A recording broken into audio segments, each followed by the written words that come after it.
అంటే కోటప్పకొండ పెద్దది, తర్వాత అమరావతి వస్తుంది, తర్వాత మనకి సత్రసాల, దైద, గుత్తికొండపేట, ఇంకా చిన్నవి నర్సరావుపేటలో ఉంటుంది, చేజర్ల దగ్గర కబుర్దర్శనం ఉంటుంది. ఆల్మోస్ట్ 8 టెంపుల్స్ మనం అనుకుంటాం. అందులో 5 టెంపుల్స్ మనకి పెద్ద బందోబస్తు ఉంది. దానికి సంబంధించి కూడా మనం ప్లాన్ చేసుకున్నాం. ముఖ్యంగా కోటప్పకొండ తిరునాళ్ళని పెద్ద స్థాయిలో బందోబస్తు సుమారు 2000 మందితో చేసుకోవడం జరిగింది. ఇక్కడ ఈ బందోబస్తుకు ఒక 250 మంది మనం కేటాయించుకోవడం జరిగింది. అదేవిధంగా సత్రసాల, దైద కూడా మనం బందోబస్తు ఏర్పాటు చేయడం జరిగింది. అన్ని చోట్ల కూడా అందరికీ అదే చెప్పేది, అదే చెప్తున్నాం. ఎందుకంటే ఆ రోజున మొత్తం అన్ని చోట్ల కూడా ఈ పర్వదినం అవుతూ ఉంటుంది కాబట్టి భక్తులు వాళ్ళంతా వాళ్ళే స్వీయ నియంత్రణ చేసుకోవాలి, స్వీయ క్రమశిక్షణ చేసుకుని లైన్స్లో ప్రశాంతంగా పెట్టి అందరికీ దర్శనం అవుతుంది. ఒక 5-10 నిమిషాలు లేట్ అవుతుంది తప్పించి అందరూ దర్శనం చేసుకునే అవకాశం ఉంది. ఇంకా విజయవాడ రోడ్డు బాగా గుంటలో రావడానికి బాగా ఇబ్బంది పడుతున్నాను. మన ఆర్ఎంబి ఏ కూడా చెప్పామండి. ఎప్పుడైనా గుంట కొంచెం సరి చేసి పైన దర్శపోతున్నాం కవర్ రోడ్డు శాంక్షన్ అయింది సార్. శాంక్షన్ అయిన రోడ్డుని మనం ఏం చేయడానికి లేదని ఆర్ఎండ్బి వాళ్ళు చెప్తున్నారు. కనీసం భక్తులు రావడానికైనా కొద్దిగా పై పైన సరి చేస్తే కొంచెం బాగుంటుంది. వాటి మూలంగా యాక్సిడెంట్ జరిగే అవకాశం ఉంది సార్.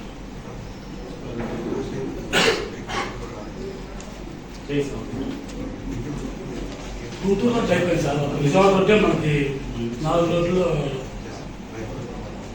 వైకుంఠపురం నుండి అమరావతి చేసింది సార్. తుళ్ళూరు వరకు చేశారు సార్. తుళ్ళూరు ఫిలిమ్స్ వరకు చేశారు. ఫిలిమ్స్ మీరు అమరావతి ఫిలిమ్స్ వరకు ఆగిపోయింది సార్.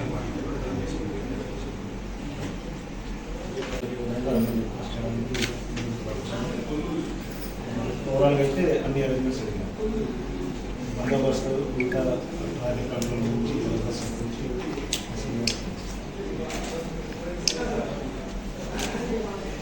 ఈ మహాశివరాత్రికి సంబంధించి టెంపుల్కి మనం ఆ రోజు 30,000 నుంచి 35,000 మంది పిలిగ్రిమ్స్ ఎక్స్పెక్ట్ చేస్తాం.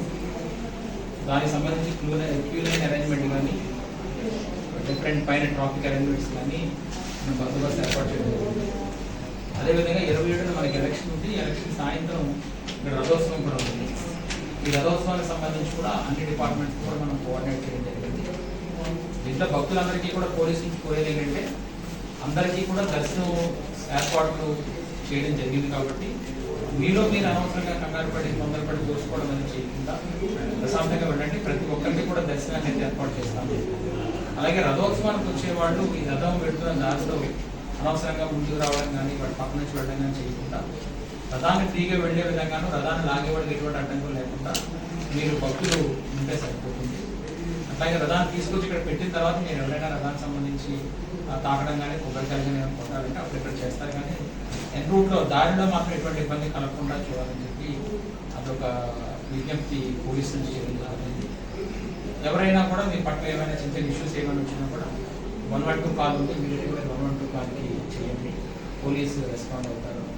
ఈ ఫైర్ అండ్ మెడికల్ విషయంలో కూడా పూర్తి జాగ్రత్తలు అయితే తీసుకోవడం జరుగుతుంది.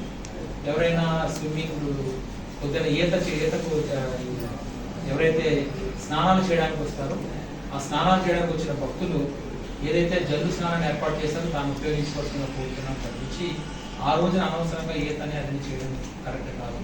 కాబట్టి ఆ పుణ్యస్నానం ఏదైతే ఉంటుందో దాన్ని అధికారులు ఏ విధంగా అయితే మీకు కేటాయించారో అదే విధంగా స్నానం చేసి మీ తాలూకా దర్శనం చేసుకోవాల్సిందిగా కోరుతున్నాం.